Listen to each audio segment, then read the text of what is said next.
Thank you all for joining. My name is Carl Scholhammer. I'm an associate partner at Decibio Consulting, a strategy boutique consulting shop based just up the road in Los Angeles. I have the great pleasure today to be moderating this panel with our esteemed panelists. I want to thank the organizers for having us all and for putting on this conference. With that, I'll introduce our panelists today, and we'll get going.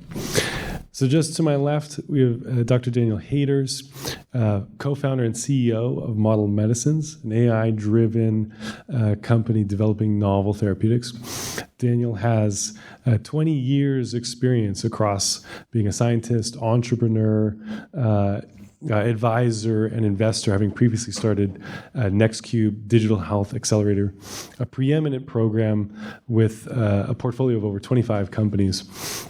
And on top of all that, Daniel's also an operating partner at Sway Ventures, where he helps innovative digital health companies. To his left, we have Chris Jacob, a seasoned entrepreneur with over 16 years of starting and building companies. Chris founded and was the CEO of Gateway Genomics, where he scaled their prenatal testing business and led it to a successful acquisition by Myriad Genetics, where he's currently a program manager. And beyond his leadership roles, Chris is an active angel investor and mentor supporting life science and technology companies. We then have Chris Garabedian, founder and CEO of Zontogeny, and a portfolio manager at Perceptive Advisors. I was impressed you haven't looked at your notes at all. We have one job to do as the moderator, so I got to do a good job. But he runs the Perceptive Zontogeny venture fund, investing across biotech, medtech, and health tech. And Chris similarly has decades of leadership across companies such as Celgene, Gilead, and Sarepta, where he served as president and CEO. And then finally, last but not least, Dr. Remo Mumiai, a former surgeon. He saw the light. He became a life science entrepreneur. He successfully started 2 companies. He's brought a product to market, and he's raised over $100 million in venture funding for his companies. He's currently the founder and CEO of Cytonus Therapeutics, a company developing novel drug delivery technology. And in addition to his entrepreneurial activities, Remo is a dedicated angel investor and philanthropist driven to give back to his community. So welcome, panelists. Thank you for being here. We're going to start off with, it's January, it's a new year. We just went through an election. We just had JPM. Want to ask, what do we think is going to happen in the new year? What's the current sentiment? What do we think the new administration is going to do coming in? What'll stay the same? What might change as it relates to early stage biotech investing and startups? Maybe Daniel, you're sitting next to me. I'll start with you. Sure. No, I appreciate that. And I've been lucky enough to be involved with some folks.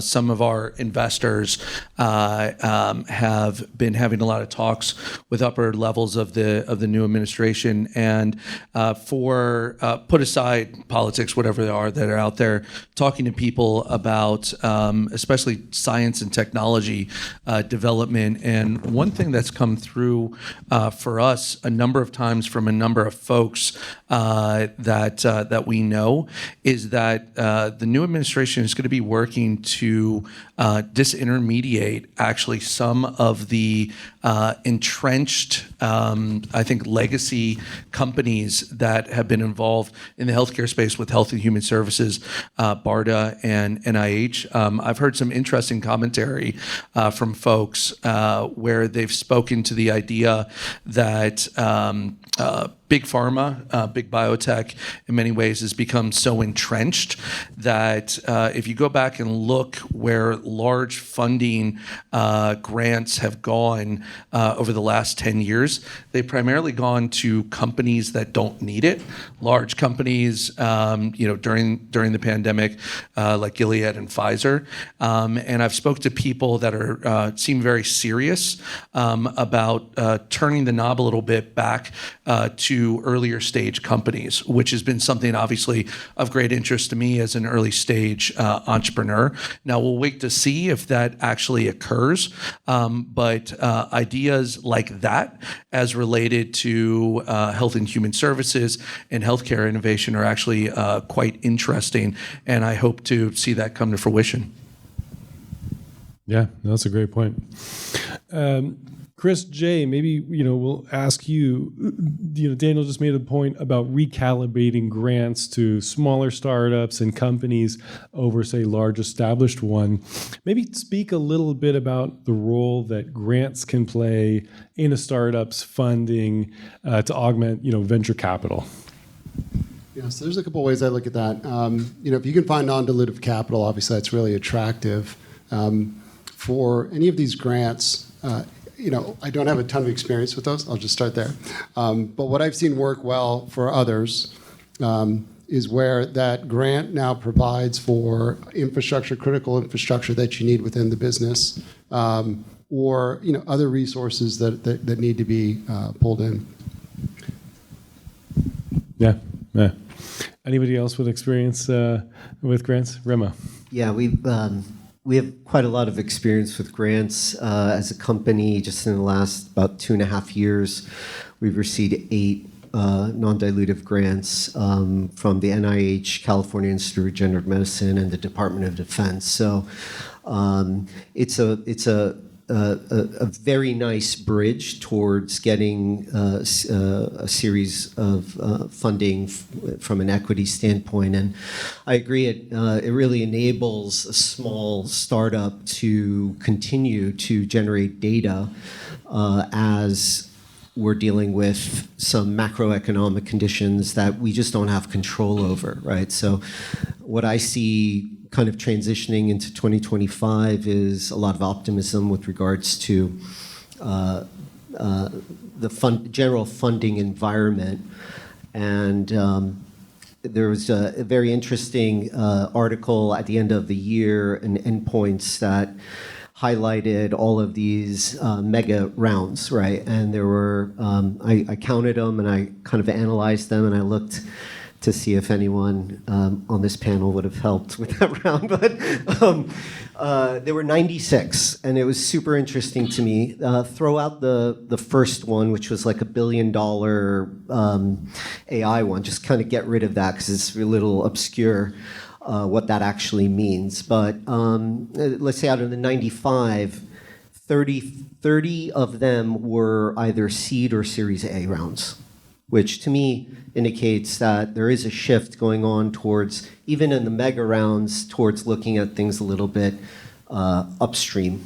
So just a correlate on kind of the trend of last year. And I hope it flows over to smaller investors who, constitute a majority of the investors in the world. Mm-hmm. Yeah, I'll just add perspective on that. So I'd almost encourage everybody to just ignore those big mega rounds, right? Because those go to proven management teams, usually because they've exited $1 billion company, and it's a little easier and safer for investors to give them a pool of capital to figure out how to do it well. It's not going to erase the other alternative investors, the early stage, the typical seed and Series A rounds. But the whole point of grant and getting as much non-dilutive capital as possible is, all investors, ourselves included, are looking at so many opportunities. What you're trying to do is raise the ante so that you'll be considered for investment. And so grants really enable you to advance and generate some technology, so you start to compete more, because those that get grant, they're not going to get a higher valuation necessarily, but the probability of them getting invested goes up. So that's why you want to try to get as much non-dilutive capital as you can. The other thing is use your capital that you do get very wisely and thoughtfully, because wasted capital early is the death knell to a lot of companies. So just keep that in mind. Yeah, and I'll double down on that as well. That translation to what does the financing turn into, and sort of what is the bar. So for our company Model, we announced at the end of the year a $15 million, what we called a Series Seed round in the biotech space. And to achieve that, to give you a sense of what was required, was we've got nearly 70 compounds that we've discovered that have achieved some form of proof of concept, either against novel targets that we've discovered or undruggable targets, with a lead program that has an order of magnitude better than the standard of care in that disease, in a gold standard animal model recently published with a world-renowned medical school. And so that's what was required. That was the bar that was required just to raise $15 million in a seed round these days. And so I think the bar is very, very high on data. And so to your point, if you can use non-dilutive sources of funding to generate that data, it is what it's all about right now. And I'll just add to that, on that data aspect, during the early days of COVID in the biotech space, AI platforms were getting funded for being AI platforms. Now, when you're having underwriting through institutional investors, they're writing the value of your platform as zero, and it's sort of a kicker on the deal, and everything is about what data that you have, what in vitro data, what in vivo data, what PK data, what ADME data that you have associated with the assets that you've developed if you're in the pharmaceutical space, and how you discover it, whether it's the most amazing AI in the world or you use quantum computing, no one really cares. Yeah, it makes a lot of sense. You touched on an important point around that product versus platform, and I think that's probably of significant interest to the audience. But first, before we get there, just on the point of fundraising, I wanted to go to Chris G. Right, it's ontogeny, a very broad portfolio of companies you invested in across modalities, indications, applications. Maybe talk to us a little bit about what you look for, what excites you, and then we can turn back to the platform versus product question. Yeah, I mean, we do both seed out of Zontogeny and Series A and Series Bs out of our Perceptive Zontogeny Venture Fund. So it's a traditional venture fund. We have about $700 million of AUMs, and we typically do anywhere from $10, $15 million rounds to up to 30 that we write the sole check, but we've been part of some of the mega rounds where we'll participate in a $200 million round as a co-leader, a syndicate investor. But yeah, we're really looking for, let me back up. We're bottoms-up investors. So we're not looking for thematic, top-down, we don't have an Alzheimer's drug, we need to find one because that's a big, hot area. We really look at, do we believe this product or technology is differentiated? Can it be best in class? Is there a market, right, that it's filling as in terms of an unmet need? And the due diligence is largely centered around, usually it's preclinical. Is this going to translate well? Do we think it has a higher than average probability to work in the clinic, right? And so that is our kind of guiding post. And then we say, all right, well, what's the competitive landscape, right? What data is there to show that it's differentiated amidst a competitive environment? And then what level of capital is going to be required to get to that value inflection? Because any investor, I don't care if you're raising $500,000, $5 million, or $50 million, they're going to be expecting a 3 to 5x return on that investment. Okay, so you have to justify that we're going to take your money and we're going to do the types of experiments that are going to drive that value. And if you can make a compelling case for that, then we're going to pay attention to it and say, hey, you kind of know what you're doing. Now, does your data support that you can actually achieve that goal? Yeah, absolutely. So if we think back to this platform product question, I know, Remo, Cytonus could be an obvious platform play. Maybe a couple of years you would have called it a platform. I'm guessing today maybe not so much. Talk to us about that. Yeah, last year during the summer I sat on a panel at NYU and they asked me the same question. And I had a few comments there that I think are worth repeating, right? So the definition of platform has a ton of nuance, right? There are many well-known companies that are true platform companies, and I'm not speaking of those that are kind of service plays, right? And in the eyes of the beholder, a platform can be just essentially another way of discovering something that might have alternatives. Cytonus, we're very proud to call ourselves a platform because what we know is that no one is producing or making or ever thought about making a cellular drone using an enucleated cell. So everything being the same, I think what our investors value is that if we become successful clinically in humans, which is a few years off, then in essence, we have something of a monopoly, and we will be a best in class. Because as far as we know, from an IP perspective, and also from a general, being in this community for the last 5 years, it's a reason why I think we got all these grants, is the novelty and innovation. So I don't shy away from calling ourselves a platform, because we are. We're a delivery platform by definition, and we have a plug-and-play opportunity with a number of different therapeutics, but we still also have a lead candidate. So in that sense, I don't really quite understand in the context of my company how that's relevant. Yeah, fair enough. One of the things one of our founding partners at DeciBio always says is the precision medicine revolution will be driven by diagnostics over therapeutics, right? With the ability to, for example, in oncology, catch cancer earlier, the survivability becomes much higher. Maybe I want to turn to Chris J. On the diagnostic front, what are the nuances between a platform versus a product? Yeah. So diagnostics is where I've been the last 16 years, molecular diagnostics specifically. And few technologies I've been as excited about is the potential for AI coupled with diagnostics. So when you think about the use of AI in something like therapeutics, just generally with therapeutics, it can take years to really see the impact. But when you apply something to diagnostics like that, you have the potential for immediate impact in both the diagnosis and then moving towards a treatment plan. When I think about AI and diagnostics, I'm thinking that the diagnostic now becomes cheaper, can be done faster, and can be more accurate, right? So variability that we see in diagnostics takes place now. A lot of that can be eliminated or addressed with AI. And so it's going to be really exciting times. If I had to go to a specific space that I like the most right now, it's probably digital pathology. I think there's tremendous opportunity, immense potential in digital pathology, where you've got, again, AI now that we've had groups describe its use in histopathological slide analysis, even molecular analysis that can be done off of those images. And so when you think of the impact we're going to see to healthcare outcomes from this, it's immense.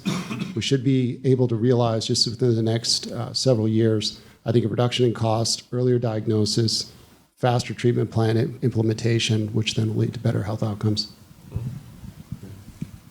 And you're touching on one of the themes that has dominated over the last couple of years now, AI, obviously, and its application either to therapeutics or diagnostics. Mm-hmm. But obviously, the personalized medicine and the application of AI, relies on really high quality data and really robust data.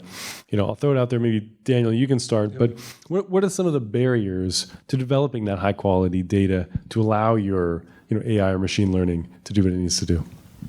I think maybe one of the best ways to understand this is to contextualize the amount of data or the problem space that you're trying to solve. So take a problem like autonomous vehicles.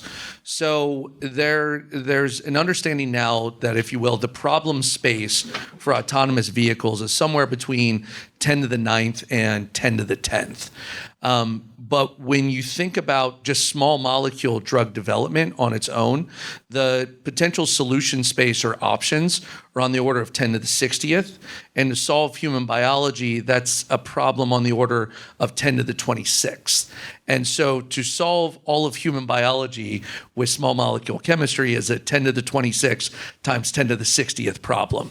And all the drugs that have ever been in clinical trials is like on the order of 10,000, right? So when it comes to it, part of the we are very excited about the potential of true personalized medicine. But the reality is that when you say, you know, we have autonomous vehicles, where's the personalized medicine? We're talking about differences of orders of magnitude that are really, really hard to comprehend, right? Driverless cars are a very easy problem as compared to what we're trying to do. Now you layer on top of that the personalization and extra individual variables that you introduce into that space based on the individual, right? Slight mutations in DNA or the translation of DNA into proteins, and you get this sense, right? So I think it's important to understand that when you say, where are the personalized medicines? That being said, things are on the way, right? Because you don't need to solve that entire problem space to start to create some personalized medicines, right? And so I think the first places that you're going to see this, and everyone knows who has run a clinical trial, when you get clinical trial data, you start to analyze subpopulations that you may not even know are there before you run the clinical trial. So as you start to understand that you've administered a drug and then there's a subpopulation of responders, non-responders, medium responders, that's really the first step of personalized medicine, where people start taking a single disease and creating first 2, and then 5, and then 10, and then eventually 50 different medicines, because we find that there's 50 different, if you will, buckets of patients that have that disease, right? And that, I think, is relatively right around the corner. And if you're looking for a real world example, I think we've done that with breast cancer, right? It was only a couple decades ago that we thought breast cancer was one thing. Now we recognize that it's 50 different things, and we've got 50 different therapies, some chemotherapeutics, some hormone therapies, some alternative forms of medications in between those.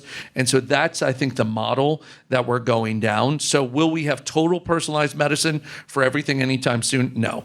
Will we have it for certain diseases as we start to create these bucket of patient profiles where it's not one patient, but say it's drugs for 1,000 or drugs for 100?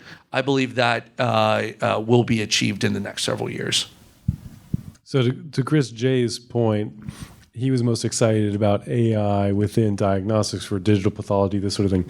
Within drug discovery or therapeutic development, is it more on therapy selection that you're excited about? So for us, I think these things go hand in hand, right? So when it comes to the diagnostics, oftentimes the diagnostics that he's building are actually where the data is coming from to feed our models, right? So I think these come hand in hand. As the diagnostics are developed, that's where oftentimes first principle or second principles understanding of the disease is coming from. And it's from that point that we can start to make 5 different therapies for the same disease. And so that's where it comes from. I'll just say for us, and in general, I think the best way to understand it, for most AI drug discovery companies, you need chemistry, you need a disease state, and then you need some type of result.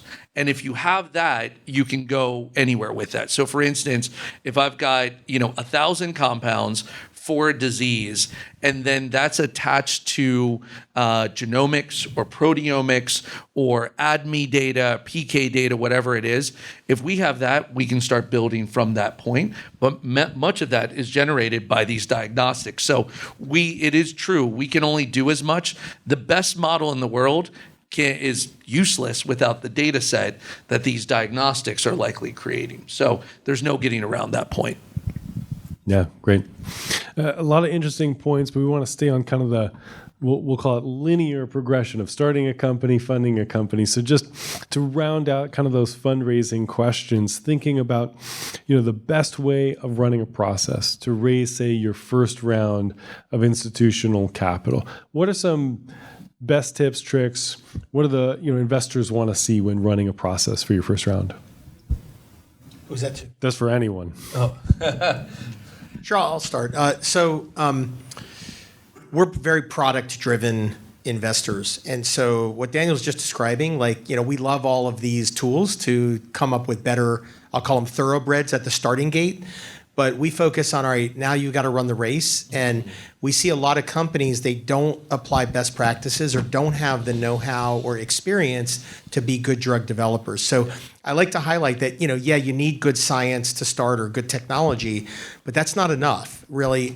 We ignore this discipline called drug or technology development that is a huge chasm between being a great lab researcher that's well published at an academic university and being someone who knows how to commercialize drugs and distribute them and price them and all of that. And so most of these drugs will fail because of that, the poor choices in the drug development process. And Daniel articulated what I've been saying a lot of times with quantitative data on how complex it is because of biology, novel drugs against often novel targets with a specific dose, different chemistries. So it's really hard for AI or anything to predict that. So we need better models. And so what we focus on is once we have let's call it a development candidate or a lead candidate that may not be optimized yet, what are the right experiments to best elucidate what drug-like characteristics that drug has and what models are available to us to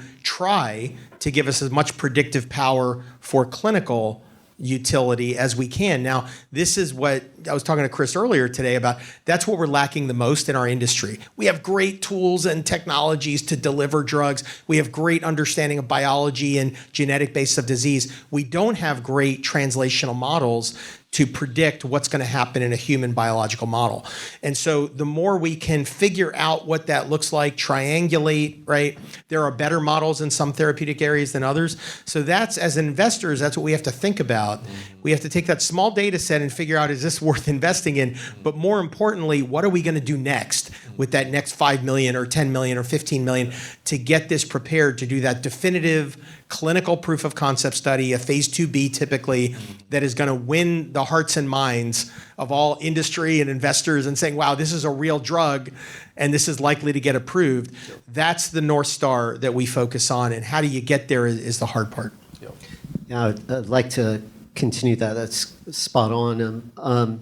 Having built two companies from nothing, essentially, I think it's critically important to, as an entrepreneur, to find a way, right? We talk about process, but, and I don't really think there's a textbook for this, right? So the only thing that you can be guaranteed if you start a new company is how many times you're going to hear the word no. And for sure you will get really thick skin and eventually it won't matter to you, right? And as soon as you can, let's say, project this mindset to your staff, right? Because you're a small company, you can only afford so much, and keep them focused on not necessarily why they might have joined you, which is maybe to cure cancer or something, but get us to a very important point in the concept of like data, where that we can work together towards bridging that gap with a financing round. And going back to kind of how I believe, Chris, you mentioned in the context of grants, firsthand validation of what Chris said, that our equity rounds were absolutely directly correlated to the success of our grants and our run up to number 8. So this is, the point here is that you really have to find a way at the end of the day. And you have to make a lot of sacrifices as an entrepreneur. And you have to have your team understand that and be comfortable with it. The quicker you do that, in my opinion, the better you are as a company, and you will get through this, early turmoil. Mm-hmm. So 2023 and 2024, at least for smaller, new company rounds, was very tough, and groups heard a lot of no's. If you're hearing only no's, and it's, you're trying to raise your first seed, what other options do you have? You've exhausted all VCs. For anyone. So, one of the arts of this industry is the interpersonal skills, right? So often we get what we need. It's not always what we want. But if you're able to make connections, genuine friendships, you'd be surprised how many people actually want to work with you.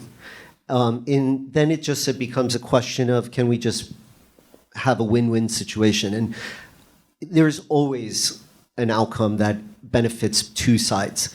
So despite not having necessarily a ton of capital and going between grant to grant, you'd be surprised how many people in this world actually want to have access to your technologies. But it takes a lot of legwork to find those individuals, and sometimes you have to connect the dots for them, right? And paint a vision why they should want to work with you. And eventually, if you stick around long enough and not be belligerent about it or anything, but you'd be surprised how even large pharma companies come around. Yeah. Go ahead. I was just going to add, I've been on both sides of this, so raising capital and then also investing in early stage companies. And when I was on this side, in terms of trying to raise, I would go out, I'd look at, okay, what's the pitch deck supposed to have, right? And have all that lined up and all this advice he'll get. And then on the other side of it, what I realized is the people who were getting funded were the ones who first connected with their vision, their story about their company, the problem they were solving, the pain point in the marketplace that they identified. And if you go right to here's my team, here's my financial model, here's my nobody connects with that initially. That's not, you won't win anyone's heart that way. So you've got to have this really compelling vision, this great story that you can share up front to connect with them. And then behind that, you've got to think through what proof is needed. Because first you win them emotionally, but then to get them to logically follow you and make the investment, there's got to be enough proof behind what you're going to do. And so that changes. Okay, in 2021, you could get funded with an idea. Didn't need a ton of data. Now that doesn't work. You can't just come in and have an idea without any data, without any traction. Say, until I have the investment, I can't build a product that nobody's going to invest that, make that investment. So I think understanding the proof of the time in which you're investing is really important. Understanding the stage of the investment you're seeking is really important. If you can do those things really well, there's still an opportunity for you today. Yeah, I think that's great advice, and I think what you were saying before, scratch, claw, do whatever it takes. I'll give an example for us. When we launched Model Medicines, we actually, honestly, it was launched as a project. I was looking to invest in an AI-driven biotechnology company. Didn't see what I was looking for in the underwriting standards I had put together, and we started to launch it. But it was a side project, and we decided to go after a particular disease. And we learned here, one of the things, if we're working in biotech, very lucky to be in San Diego.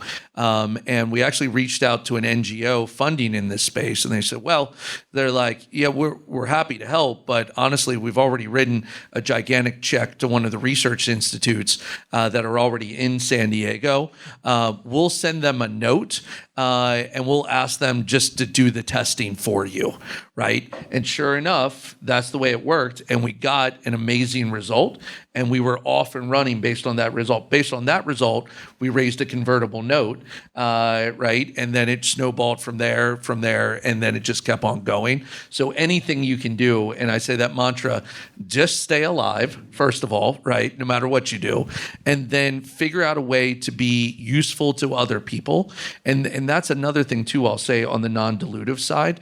You may not lead the grant first time as a company, but you can approach academics that are putting together multi-institutional grants and become a part of that and play a role in that. Oftentimes get access to that consortium that's put together, and you can build from within with regard to that. So there are many, many ways to do this, but the main thing is be creative, don't give up, keep grinding, because there literally is always a way.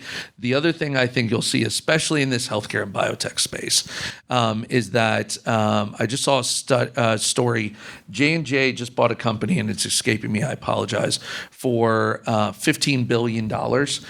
This company, I remember all the details except for the name of the company, literally 23 years. Intracellular. There you go. 23 years, right? 23 years in the making. but it's going to return, I think, like 15x. Right, this business, and everyone hears the stories about the company, about the Altoses of the world and the other ones with the $1 billion rounds. Nobody hears these stories, but the super majority of the stories are like this one. They're the 23-year stories. They're not the $1 billion go from stealth to announce a $1 billion Series A, and then they're off and running with the tier one of the tier one investors in the world. Most of the true stories are 23 years in the making. The first story, you called an NGO, they said, go over there and talk to this professor. They'll run that for you. You get a data point and you just build 1% every single day. Yeah, let me just add one comment to this whole thread, which is get feedback, because we see a lot of companies. If you knew the statistics of how many companies we talk to that we actually invest in, you wouldn't want to be an entrepreneur and you would give up, okay? But here's the deal. We hear too many stories about, after knocking on 100 doors, everybody said no, and we all have this vision for grit and persistence. But if you're not getting feedback along the way, I can't tell you how many companies come back to us 2 years later, we haven't been able to raise, same pitch deck, same rejection, and you're not going to be successful. So there's a fine line between just not listening to the no's and persisting. Get feedback. What is it going to take? Do you just hate my technology? Do you hate the area? Would you ever invest in this? What would it take? Get that brutal feedback. Not everybody's going to give it to you, but there are enough investors who will. So I encourage you to just take that medicine to hear the feedback. Yeah, it's actually a really sage piece of advice. The way in which I kind of evolved with all these no's, first and foremost, it's a grieving process, right? They hate me, right? And then you realize, no, it's not me. It might be them, right? And then you learn at that point, you'll actually learn how better to communicate what things are resonating and what are not. But it takes a little time to. Because often when you meet someone, you don't know them, right? But for me to get real good feedback from you, despite the fact that you might have said no 3 years earlier, I have to periodically check in with you, right? I have to just say, hey, I want to update you on something, just keep you in the loop. And eventually, if there is a significant something to update you on, do you mind having a conversation, right? Because now, in that 3-year period of time, Chris might have a massively different idea about you because you've demonstrated something to him in 3 years. So, not to make your workload any more. No, but well said. But I mean, you know what if I you mean? don't come back with new data, I mean, we've seen companies pivot. We're like, hey, great job. This was a good pivot. We're interested. Yeah. And a lot of times we're like, just come back to us if you get this. We're gonna say no now. That is real feedback that can encourage you. That's what you're looking for, is some semblance. Not the cold no, there's no way we'd ever invest in that. And then you'll have to go to a different investor if that's the case. And this is really good advice for getting feedback on your product and your business concept from the customer. So it could be an enterprise, it could be consumer, whatever that is.